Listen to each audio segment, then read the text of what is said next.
The following stories tell the tale of three deranged killers who disposed of their victims' bodies in the most horrific way.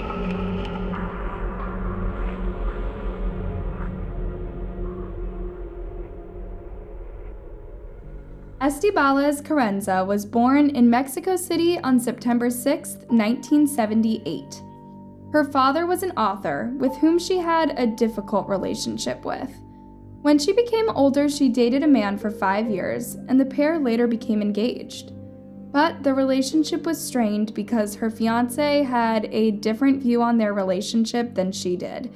He treated her as property, not as an equal. He ended up calling off the engagement because he wasn't interested in the same serious relationship that Estibaliz was. She was not only heartbroken, but enraged, and she desperately wanted to get revenge on him. She even fantasized about messing with the mechanics of his car so that he would get into an accident. Needing a change, Estibaliz decided to abruptly move to Germany, where she took a job at an ice cream shop.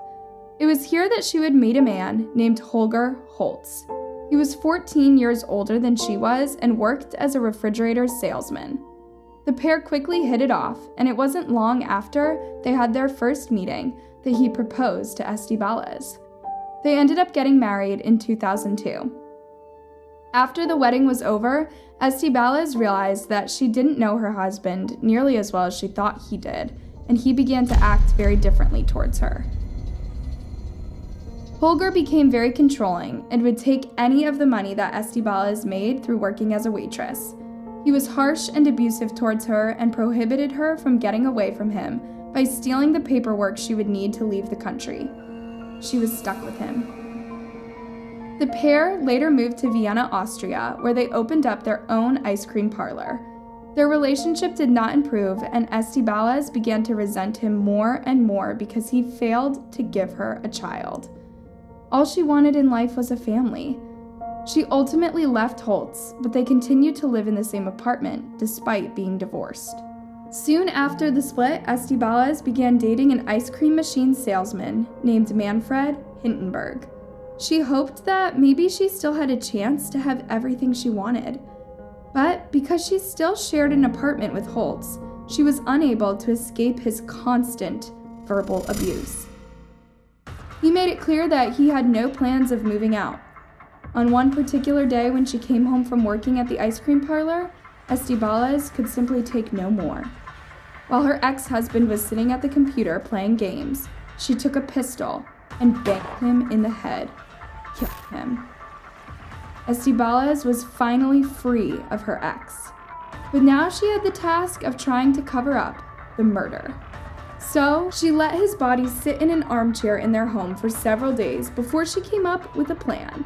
She ended up purchasing a chainsaw at a hardware store and cutting up her husband into pieces that she then stuffed inside plastic bags. She then hid the bags in a freezer beneath her ice cream parlor. She told everyone that he had decided to move, which is why nobody ever reported his disappearance. Just 2 years later, Estibaliz's relationship with Manfred Hindenburg was becoming more and more strained. She desperately wanted children, and he didn't. This led to frequent arguments, and before long, she decided that she wanted to take his life as well. Because this was her second kill, Estibaliz knew more about how to cover up a murder, and she was more prepared this time. She planned every detail of the murder, even covering the floor in which she planned it to take place with plastic, so the evidence of the kill would be easier to clean up. One night after the couple had returned home from a trip, Estibaliz waited for Manfred to fall asleep and then shot him in the head, killing him, just as she had done with Holtz. Estibaliz used the chainsaw to cut him up and placed his body parts into bags that were also stashed in a freezer below the ice cream parlor. She made sure that all evidence was cleaned up and then waited 4 days before reporting Manfred missing. Estibaliz might have gotten away with not one but 2 murders if it wasn't for a strange set of events. Her ice cream parlor was located in the same building as some other businesses. When a water pipe burst, one of the other tenants in the building had to go to the basement to try to fix it.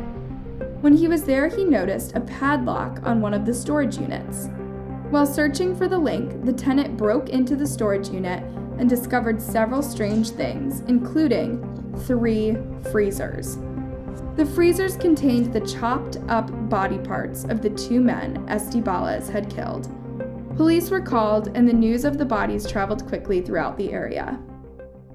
Estibaliz knew that her time was running out. She took all of her money out of the bank and booked a ticket for Paris. But when she arrived for her flight, she feared that the airport police might be looking for her as a suspect, and she worried she could be arrested. She ended up taking a taxi and checking into a boarding house under a fake name. She couldn't hide from the police for very long though, and on June 10th, 2011, she was finally taken into custody. At the time, she was 2 months pregnant by a man she had only recently been dating. She would go on to deliver that son while she was still in custody, and the child was handed over to his father. It was determined that Estibaliz was sane enough to stand trial, and she ultimately offered a full confession for her crimes. She was then sentenced to life in prison. She was not emotional while in court, and many suspected it was because she was not remorseful, but she claimed she did not want to put any sort of show to get pity. Because of the way she tried to conceal her crimes, Estibaliz earned the name the Ice Cream Killer. She wrote a memoir about her life and reasoning behind the brutal killings.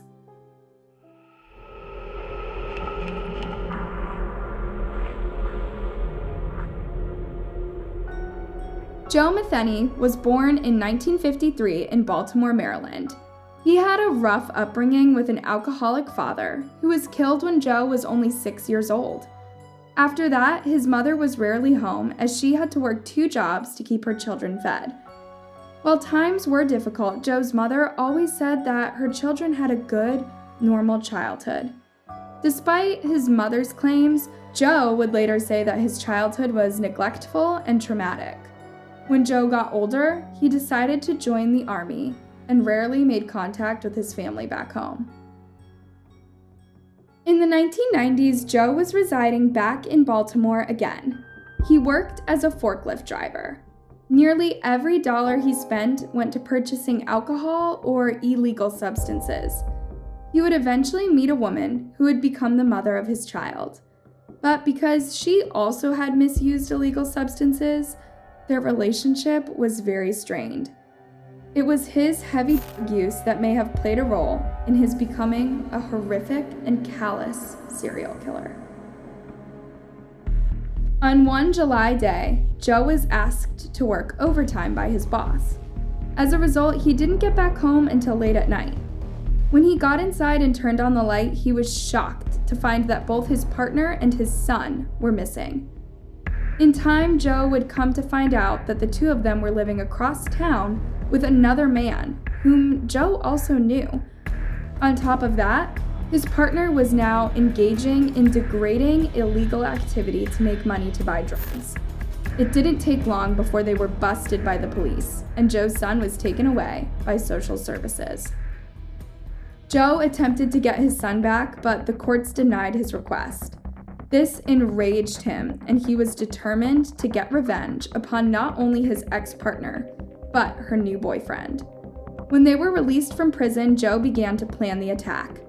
He knew that the pair would frequently meet under a local bridge to engage in drug use. He went to his location, intent on killing them if he found out. But when he arrived, neither one of them were anywhere in sight. This made him even more enraged, and he was still set on killing someone. Joe came across 2 homeless men who he knew were on drugs. He brutally killed both of them and then cut them into pieces with an axe. It was as if his first kills had invigorated him and he wanted to kill more. That night, he would claim the lives of several other people. The first was a woman who would later claim to be a crack addict. He had lured the woman under the bridge by promising her drugs.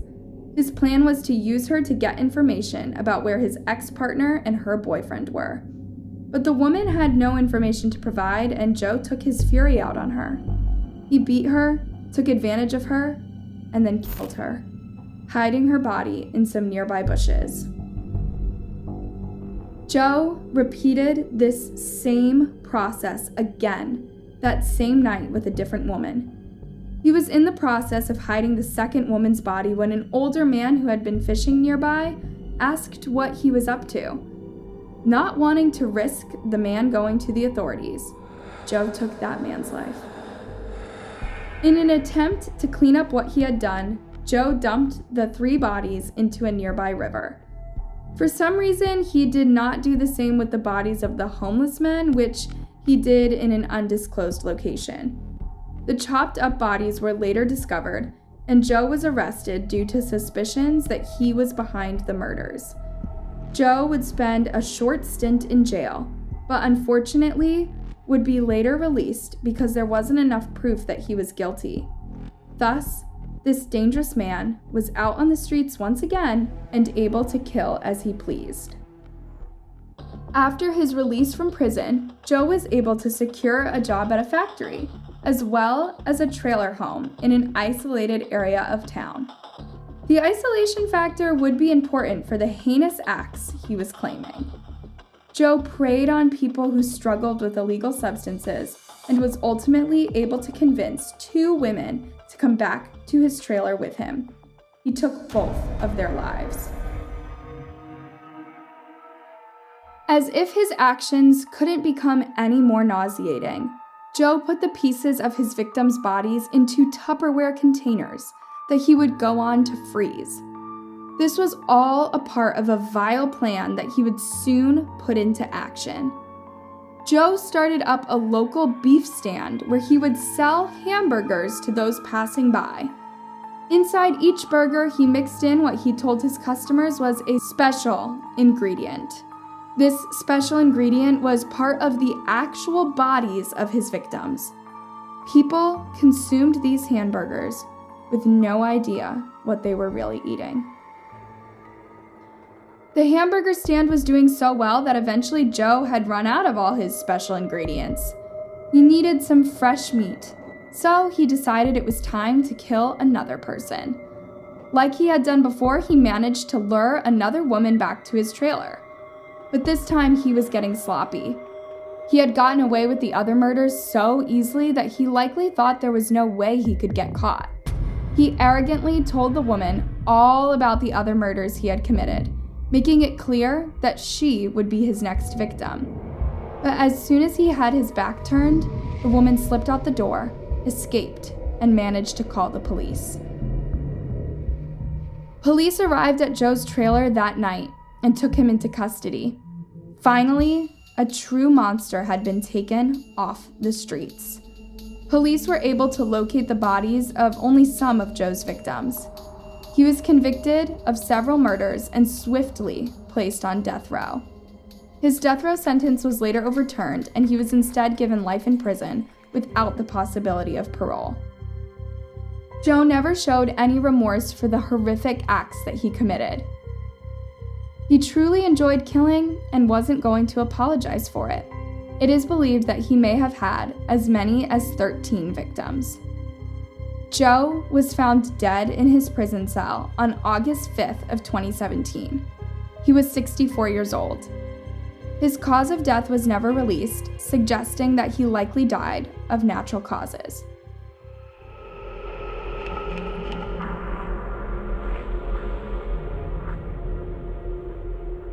Dennis Nielsen was born in Scotland in 1945 to Elizabeth White and Olav Mokshiam. Olav was more interested in taking part in different military responsibilities than spending time with his wife and 3 children, so he spent very little time at home. Elizabeth soon realized that she had rushed into marriage too quickly and had made a mistake. They ended up divorcing just a few short years after Dennis was born. Dennis had a relatively normal childhood in which he spent loving going on adventures. Everything changed when his beloved grandfather died of a heart attack at just 62 years old. Young Dennis later recalled seeing his grandfather laying in a coffin and being told by his mother that he was only sleeping. In the years after his grandfather's death, Dennis's demeanor changed. He was quiet and withdrawn and didn't want to spend time with other people. Things grew worse for him when he got older and discovered, much to his disappointment, that he was gay. He didn't want to be gay, and he hid it from everyone he knew. His older brother eventually began to suspect that he was gay and made fun of him publicly. When he was just 14 years old, Dennis decided he wanted to leave his old life behind, and he joined the Army Cadet Force. He did well with his studies, but constantly felt as if he had to struggle to hide his sexuality from those around him out of fear that he would be made fun of. As he got older, he began to drink alcohol excessively in order to help him get past his shyness. On one particular occasion, he found himself passed out without clothing in the room of his friends. While nothing romantic had occurred, the incident had a huge impact on Dennis, and he realized more than ever that he longed for a male partner, and in particular, a very passive partner. As time went on, this fantasy disturbingly shifted to having relations with a deceased male partner. These disturbing thoughts continued throughout much of his adolescence. He eventually found steady work as a civil servant in 1974. He was known as quiet and hardworking. Just a year after securing his first job, Dennis happened to come across a young man named David Galichan. David was being harassed out of a pub by other men. Dennis came to David's rescue and eventually invited him up to his apartment to share some drinks. As the pair began talking, Dennis learned that David was also gay and was currently unemployed and looking for a new place to stay.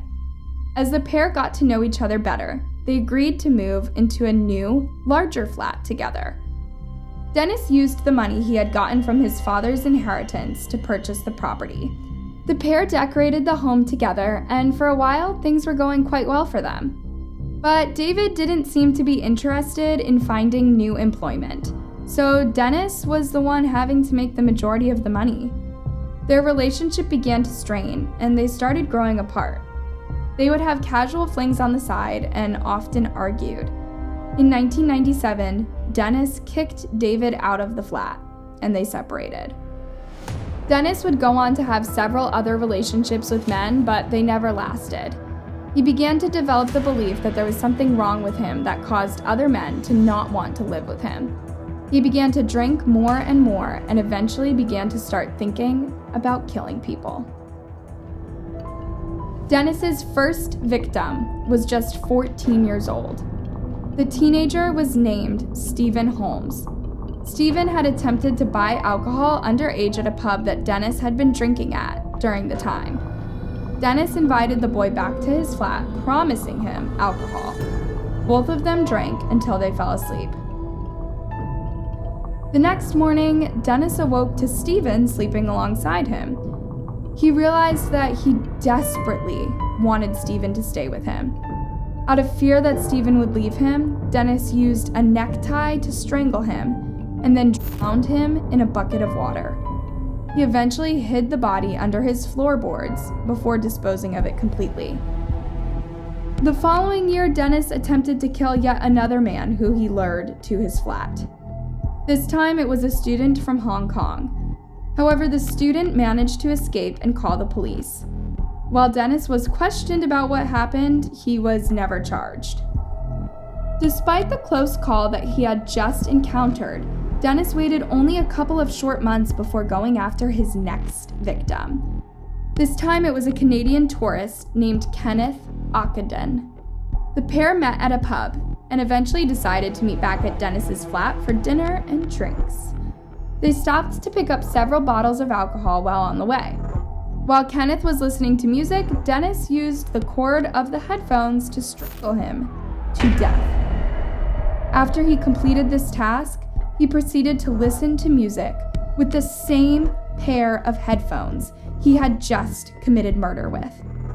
Before hiding the body underneath his floorboards, Dennis positioned Kenneth's dead body in an armchair as if he was still alive, as he watched television for several hours. Dennis's next victim was yet another young person.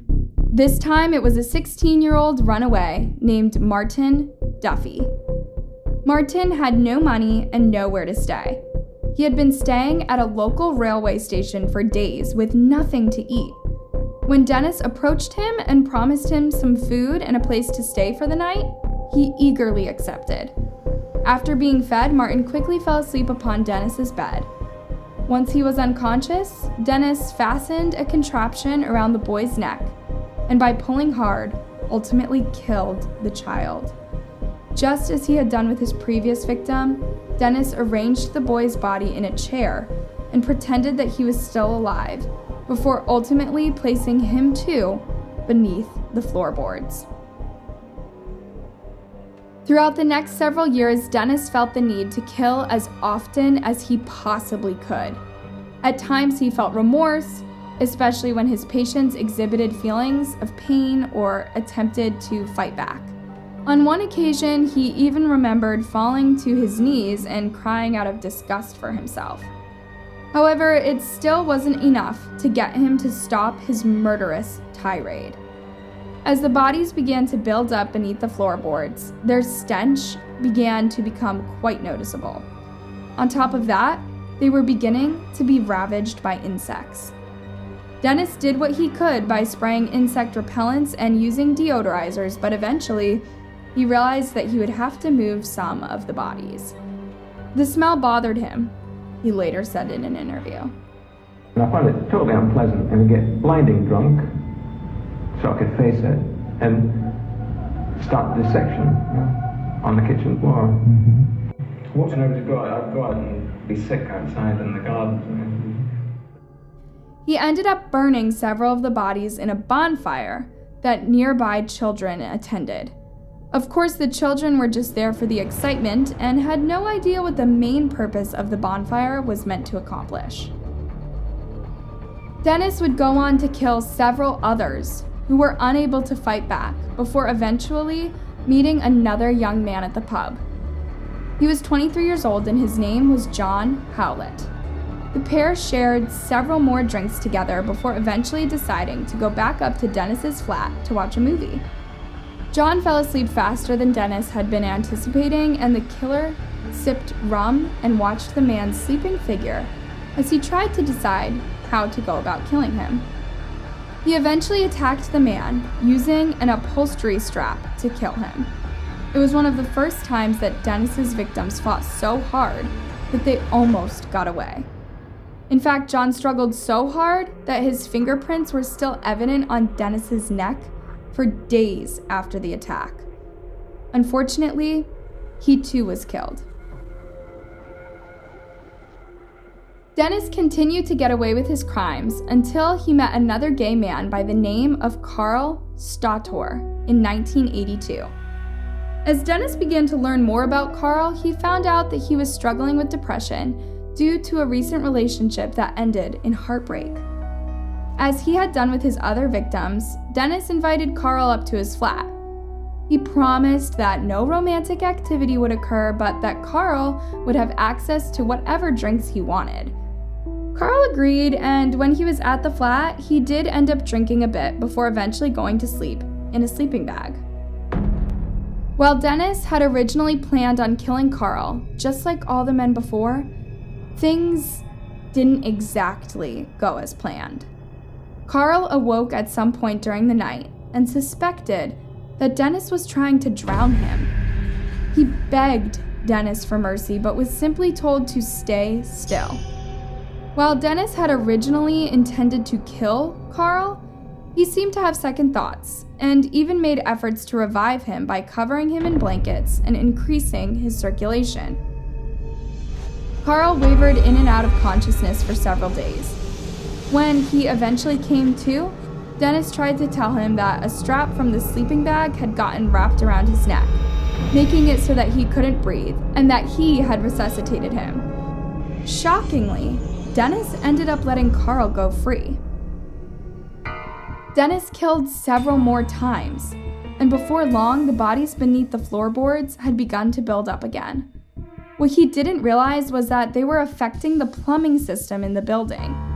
When a maintenance worker went to investigate the problem, he eventually discovered that the pipes were blocked by what appeared to be human body parts.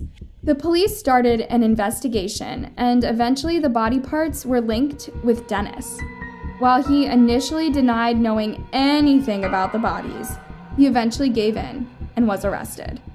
He was questioned and confessed to the murders.